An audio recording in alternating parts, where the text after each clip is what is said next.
Hey Alexa, what did you think of Morbius? Here's something I found on the web. According to movieweb.com, Morbius is an interesting character to bring to the big screen. That's a lie. Morbius or more BS. So if you haven't figured out by the title, today I'm talking about the abomination that is Morbius. If you haven't watched the movie, just letting you know there's gonna be spoilers, and if you don't want to be spoiled, well, to be honest, I'm probably gonna save you money, and watching the movie is gonna spoil your image of this vampiric beast anyway, and I use vampiric beast very loosely. But yeah, keep watching. Firstly, I want to say I've never read any Morbius comics or anything like that, and I did know he was somewhat of a villain to Spider-Man, if that even matters, because Spider-Man's not even in the movie, despite having like a poster of him in the trailer. But okay, I just pictured this badass vampiric entity giving the human blood the cluck cluck, sucking it up. In reality, it's just a dying doctor with some blood disease who figures out how to, save himself by turning himself into a vampire. But instead of sucking human blood, he gives the gluck gluck to the blue blood that he developed, the blue artificial blood, right? And I say glug glug because I kid you not, this is how he drinks the blue blood every single time. Like, bro, chill, man. You can sip on that thing. Put your pinky up, be a little classier of a vampire. Not gonna lie, I loved it though, it was hilarious. But slowly over time, the effectiveness of the artificial blue blood slowly diminishes, which, causes him to crave the pussy. Human blood. In terms of blood in general in this movie, it's a vampire movie, right? There's hardly any blood in this movie aside from this artificial blue blood, and it's because of the rating. Yeah, I get it. But why would Morbius, a vampire movie, be PG-13 when what do vampires do most of the time? They suck blood, bro. They kill people and suck blood. Okay, but I digress. For example, there's this one scene where Morbius, this is the first time he's transformed into his vampire form, and he goes around killing all the mercenaries on the boat that he's on, and he does this across the pipe, for dramatic effect, sharpening his little nails and whatnot, and right before he goes crack and just slashes this dude's neck, right? There's no blood at all. There's no claw marks. I feel like they filmed, that scene and was like, you know what? We'll just put some CGI in it after. It'll be all good. The dude literally spazzes. Bro was clean. Bro looked like he had a fresh coat of makeup on. All right, the dude was ready to shoot the scene, but he already did. What?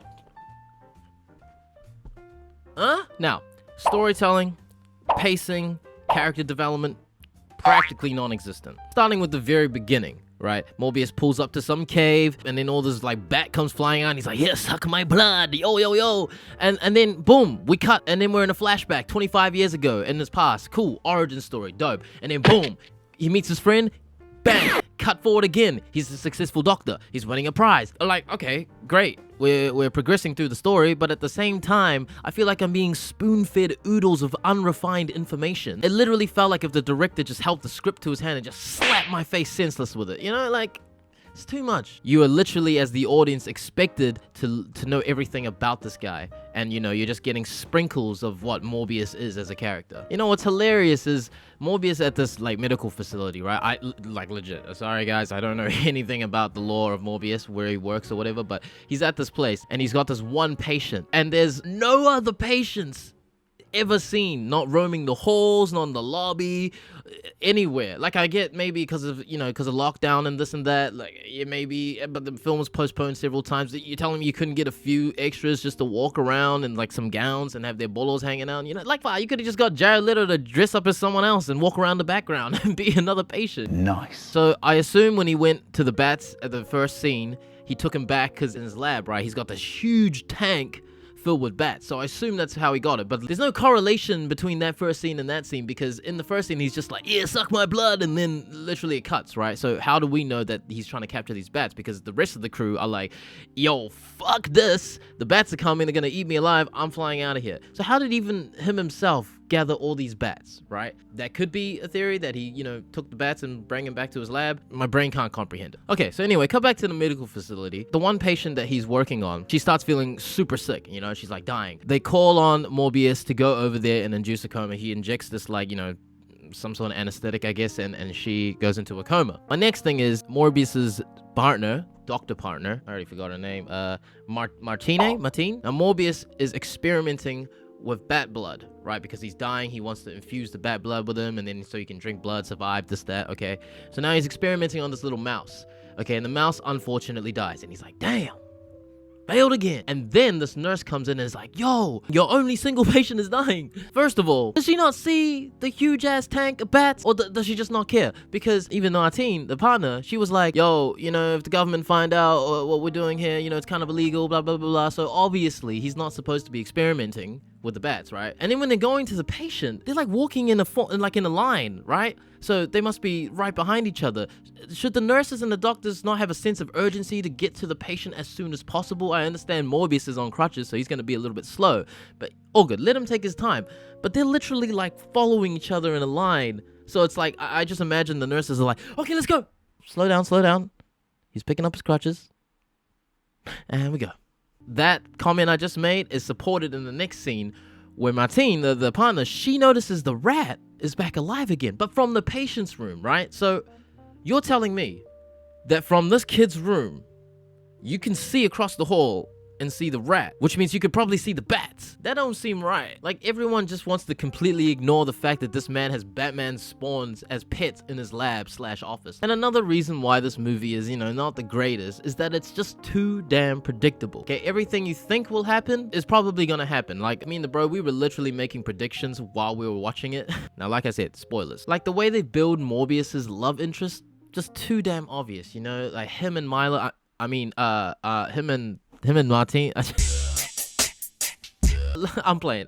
But literally Morbius and Martine, they had zero chemistry throughout. It was very platonic. It felt like a work relationship. Plain and simple. That's what I could see. But like the friendship and the chemistry between Milo and Morbius, wow, you could really feel it. Like there was just some shots that were just lined up so perfectly where it looked like two lovers at the park bench. And even Milo is saying like, oh yeah, you know we're both dying, right? Like, don't get distracted by some lady doctor. It's gonna ruin us, okay? You're not gonna get your job done, and then we're both gonna die, okay? If that doesn't sound like a jealous boyfriend to me, look, I'm not saying these guys are interested in each other. I'm just joking, but honestly, their chemistry just felt so much more real. Like later on, there's this one scene, right? Morbius is up on the rooftop and he's like, oh shit, man, like what do I do? Milo, by the way, another spoiler, Milo, he goes full vampiric mode. And also that is very predictable. Okay, let me just brush through the scene real quick. So there's a scene where the nurse gets killed and, you know, it's quite horror-like. The nurse dies and everyone thinks Morbius did it, but it's so obvious that he didn't, because literally the scene before, you know, Milo pulls up and he's like, oh my god, you're healed, you're great, you've got the vamp, give me the cure, turn me into a vampire. And Morbius is like, nah, I can't, because I can't control it, you won't be able to control it, trust me, it's not a good idea. And they full have like a lover's quarrel. Have I ever denied you anything? Have I ever said no? Can't control it! And he scraps him out and he's like, no, I can't give you this shit, get out. And then there's also a shot where you see Milo looking at the vial that contains the bat serum. So, you know, it's too obvious. But anyway, skipping back to the scene where Morbius is kissing the chick. So they're on the rooftop and, you know, he's like, oh man, what do I do about Milo, blah, blah, blah. Yo, and then Martine pulls up right behind him. He's like, yo, baby. Okay, doesn't say baby, because if she did, it would make it a little bit more clearer that there was some chemistry. But anyway, and then I swear to God, like, I feel like I wasn't paying attention at this point, because 1 second they were talking and literally like 10 seconds later they're hooking up. It just felt so forced. Where was the build-up? You can tell obviously Morbius had a thing for her, right? But I don't know if it was the acting or if it was the editing, but it just felt like they weren't gonna get together. And then the hilarious part of this, takes me back to the whole jealous boyfriend thing. They're hooking up on the rooftop, and ages away at another rooftop, you see Milo standing, staring creepy ass at these guys like, oh, you gonna kiss her, huh? Aye, Dan. It's funny. In all seriousness though, I love Matt Smith. He's the guy who plays Milo. His performance is probably the one thing that kind of kept me alive. A few times, he's just like, woo! Out of nowhere, just woo! And I fucking love that. Like, he just brings the energy up. The thing is, Milo doesn't really become a villain. He still becomes a guy that just wants to live life. I mean, he lived his whole life thinking he was gonna die, right? And so did Morbius. So when he becomes somewhat immortal, he just wants to have someone to share this journey with. He's essentially trying to force Morbius to stop drinking artificial blood and join him on a JoJo's Bizarre Adventure blood buffet. Alright, let's talk about the cops real quick. Now, we got my boy Tyrese Gibson. Him and his partner, Agent Rodriguez. I just feel like these cops have no relevance in this movie. They caught Morbius once, and, you know, they pull up to crime scenes and they're like, another dead body. Like, that's all they really do. And they look at things dramatically, but nothing interesting happens with these guys. And I feel like Rodriguez, he's kind of like a parallel to Ant-Man's Michael Pena, somewhat of a comic relief. But in all honesty, his jokes just felt so forced and really dry, but because they were so dry, sometimes they were just really funny unintentionally. Now, I know comedy is subjective, so that's just my view on it, but honestly, his jokes just felt really poor timed. And Tyrese, like when they're chasing Morbius like flies up to the top of the roof, and then he gets blown by the wind, and he's like, oh shit, I'm getting blown away, because fuck, I can feel the wind on my bat. And then boom, Tyrese is up there like, yo, it's over, you're going to jail. Bro, how did you catch up to him so fast? Aren't you just a normal cop? Dude, if you watch the trailer, yeah, there's that one scene where he's jumping up in the sky and that bullet flies past his face like Matrix style, like, oh, he gets to the top of the roof. Literally 5-10 seconds later, bro, Tyrese is up there like, yo, it's over. I'm like, damn, my boy the Flash. I feel like if they just took them out, so there was less screen time on them, then we would have more screen time to develop the characters that really mattered. I think it's the editing too, and it just... Alright, so moving on from that, let's talk about the ending real quick. Once again, gotta warn you, spoilers. Now, the ending was surprisingly the most unexpected and unpredictable thing about this whole movie. And by that, I mean, it literally happened so fast and so out of the blue that I didn't even know the movie had ended. Like, there's this big fight that happens between Morbius and Milo, because, Milo's all bloodthirsty, and Morbius is like, no human blood.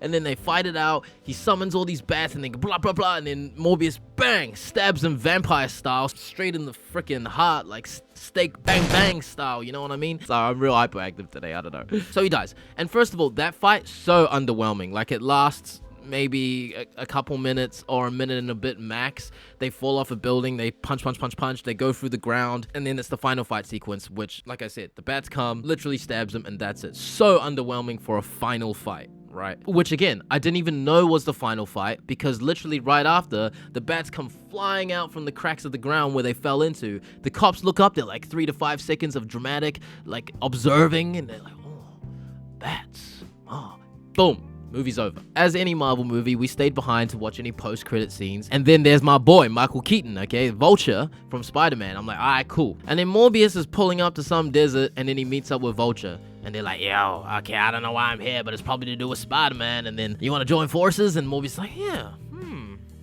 interesting, I might do. But it just doesn't make sense. Morbius doesn't even know who Spider-Man is.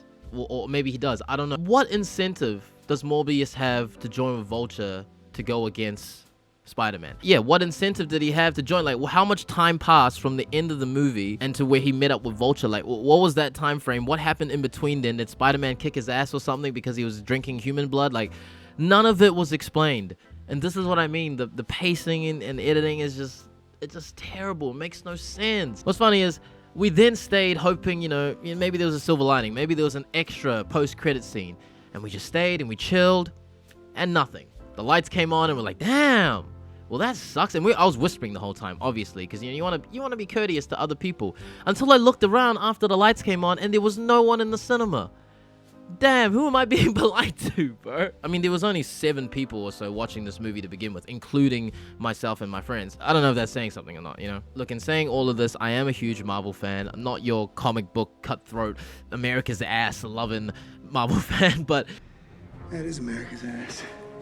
I love how the cinematic universe was created and how majority of the movies are so great and how they intertwine and connect. But Morbius, I was thoroughly disappointed. Maybe that's the cryptic message of Morbius. More BS. They're preparing us for more Spider-Man movie BS. Look, I am gonna say, as always, Marvel comes through with the special effects and the CGI. Like, it's well done. It's crisp. Okay, there's no denying that. But at the same time, 90% of this damn film was CGI. Play on the acting a bit more. I appreciate great acting, and I'm not saying there wasn't great acting in this film. There was a lack of it, but there was good acting. But, too much CGI, and a lot of the camera movements and the editing really masked and hid a lot of the action sequence, the fighting, the blood, and I get it because it was PG-13, which again, makes no sense. Overall, I'm gonna give it a solid 3.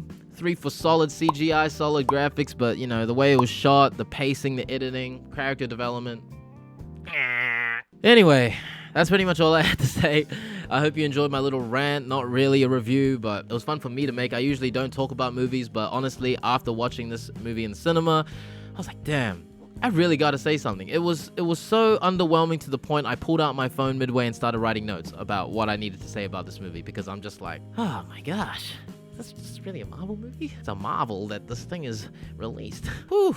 But yeah, if you like this video and you want to see more videos like this, make sure you leave a like and subscribe, because there's definitely more content coming. And if you want to discuss this movie or even talk to me, leave a comment or hit me up on my Instagram at ELVN_W. Can't wait to hear from you guys. Much love as always. I'll see you guys in the next one. Peace!